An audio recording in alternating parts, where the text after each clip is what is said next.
Sir 14 reels journey చూస్తే స్టార్టింగ్లో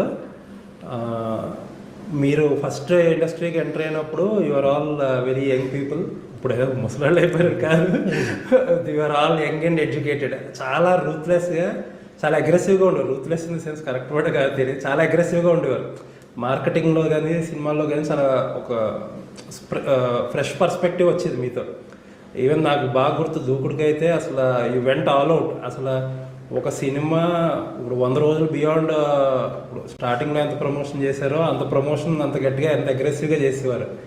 and interestingly ఒక స్టార్కి ఎలా బిల్డ్ చేయాలో పక్కన అవన్నీ కూడా ఇప్పుడు కలెక్షన్స్లో అయితే ఏంటి everything you did not leave anything untouch.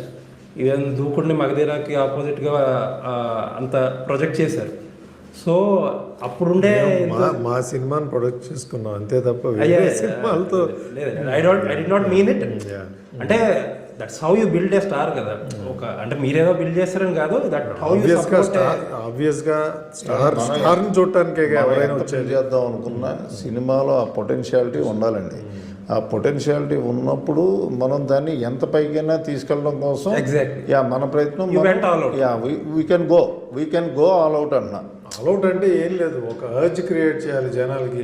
అరే ఎవడో ఒకడు ఫోన్ చేశారు ఈ సినిమా బాగుందిరా అని చెప్పేదాకా వెయిట్ చేయకుండా వెళ్ళి చూసేయాలరా అని అర్జ్ క్రియేట్ చేయాలి. అది ఎలా చేస్తే వస్తుంది అనేది తగ్గట్టుగానే పబ్లిసిటీ ఇప్పటికీ అలాగే ప్లాన్ చేస్తూ ఉంటాం మేమంతే. బట్ నాకు ఆలోచిస్తే సార్, అప్పుడు మీరు ఏదైతే స్ట్రాటజీ అడాప్ట్ చేశారో నాకు ఇప్పటికీ రిలవెంట్ అండ్ ఫ్రెష్ అనిపిస్తుంది. ఇప్పుడు గుర్తువే చేసుకుంటే దూకుడు తర్వాత ఏం జరిగింది అలా అనుకుంటే, but still that strategy looks relevant and fresh. మీరు నమ్మో వెంకటేశం మా ఫస్ట్ ఫిలింకి ఆ దొంగతనం ఎపిసోడ్ ఉంటుంది కదా, అలా 2-3 ఎపిసోడ్లకి మేము థియేటర్లోకి వెళ్ళి కెమెరాలో షూట్ చేసాం ఆడియన్స్ రియాక్షన్.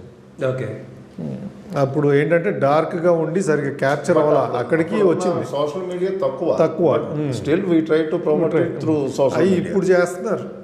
మేము ఫస్ట్ ఫిల్మ్కి చేసాం అది 2010. అట్లా ఏదో ఒకటి కొత్తగా ఏం చేయాలి, ఏం చేస్తే బాగుంటుంది, తొందరగా ఆడియన్స్ కూడా అరే భలే ఉందిరా అని అనుకుంటారు అనే దాని మీద ఎక్కువ ఫోకస్ ఉంటుంది కన్వెన్షనల్ దానికంటే కూడా. అది ఓకే సార్. మొన్న అనిల్ గారు ఒక ఇంటర్వ్యూలో మాట్లాడుతా నేను ఒక్కడనే ఆబ్వియస్లీ చాలామంది చెప్పేది ఏంటంటే ఒక రాంగ్ క్యాలిక్యులేషన్ అనేది కొంచెం హెడ్ ఆఫ్ ఇట్స్ టైం. ఆయన అనేది సబ్జెక్ట్ కాదు, ఫైనాన్స్.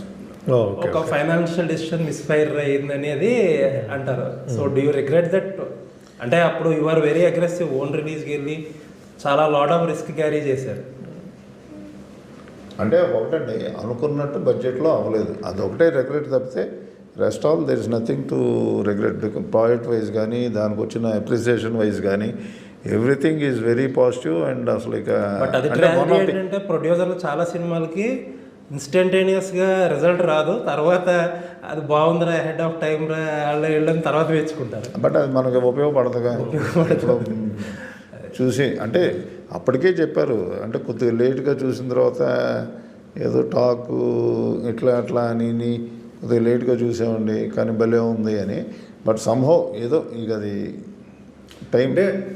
బేసిక్గా మా తప్పు కూడా ఉందిలేండి, ఎలా ఉంటుంది అనేది ప్రొజెక్ట్ చేయలే. బేసిక్గా ఇది ఒక బాండ్ ఫిలిం, ఒక యాక్షన్ ఫిలిం లాగా ప్రొజెక్ట్ అయిందే తప్ప అసలు కంటెంట్ ఏంటి అనేది ప్రొజెక్ట్ చేయలే. అది